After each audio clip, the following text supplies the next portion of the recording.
যদিও বা বর্তমান প্রেক্ষাপটে একজন মুসলিম ভালো থাকতে পারে না। বর্তমান প্রেক্ষাপট এতই খারাপ, কিয়ামতের আলামতগুলো এমনভাবে প্রকাশ হয়েছে এখন যে একজন ইমানদার মুসলিমের পক্ষে নিশ্চিন্তে থাকা আর ভালো থাকাটা খুব কষ্টকর। তারপরেও নবী সাল্লাল্লাহু আলাইহি ওয়াসাল্লাম আমাদেরকে দিক নির্দেশনা দিয়েছেন যে যখন ফিতনার যুগ আসবে, ফিতনার যুগ বলতে চতুর্দিক থেকে ফিতনার ফাসাদ। ফিতনা ফাসাদ কেমন, মানে আল্লাহ রাব্বুল আলামিন কোরআনে একটা বিষয় বলছেন, সমাজ তার উল্টা চলছে, এগুলো ফিতনা।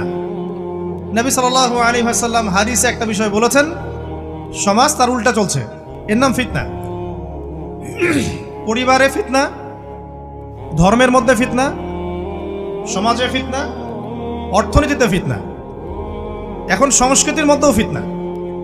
তো এই ফিতনাময় পরিবেশে নবী সাল্লাল্লাহু আলাইহি ওয়াসাল্লাম বলেছেন যে কেউ যদি ঈমান এবং আমলের উপরে, মানে নবী সাল্লাল্লাহু আলাইহি ওয়াসাল্লামের আদর্শের উপরে সবর করতে পারে, টিকে থাকতে পারে, তার জন্য 50 জন শহীদ সাহাবীর নেকি হবে ইনশাআল্লাহ।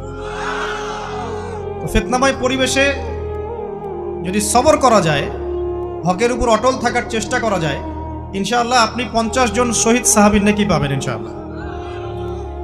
তো প্রত্যেকটা ক্ষেত্রেই আপনি ফিতনা পাবেন। পরিবারের দিকে তাকাবেন, দেখবেন পরিবারের বন্ধনগুলো আগের মতো নাই, প্রচুর ডিভোর্স হচ্ছে, স্বামী স্ত্রীর বিচ্ছেদ প্রচুর বেড়ে গেছে। তারপরে সন্তান সন্ততি আমাদের পরিবারে যারা আছে, দেখবেন এরা বেশিরভাগই দুনিয়াদার হয়ে গেছে, দিনের খুব একটা ফিকির নাই। বেশিরভাগ পরিবারের সদস্য দেখবেন নামাজ কালামের এখন ধার ধারছে না। ম্যাক্সিমাম পরিবার থেকে আস্তে আস্তে পর্দাটা কিন্তু শিথিল হয়ে যাচ্ছে। আপনি ব্যক্তি জীবনের দিকে তাকিয়ে দেখেন, গর্বের সাথে আমরা বলি না যে 90% মুসলিমের বাংলাদেশ, দেখবেন মেজরিটি সংখ্যক মুসলিম 5 ওয়াক্ত নামাজ জামাতে পড়ে না।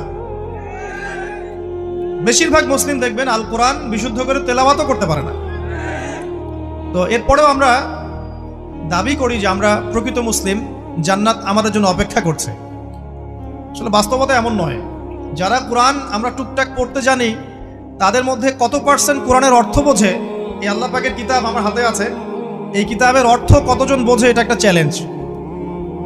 যারা কোরআন পড়তে জানি আমরা, তাদের প্রতি চ্যালেঞ্জ, দেখেন তাদের মধ্যে কত পার্সেন্ট মানুষ কোরআনের অর্থ বলতে পারবে। আর অর্থটা যে জানা জরুরি, এই বিষয়টাও আমরা এখন জনগণকে বোঝাতে ব্যর্থ হচ্ছি। কোরআনের অর্থটা যে বোঝাটা জরুরি, এটা বোঝাতেও ব্যর্থ হচ্ছি।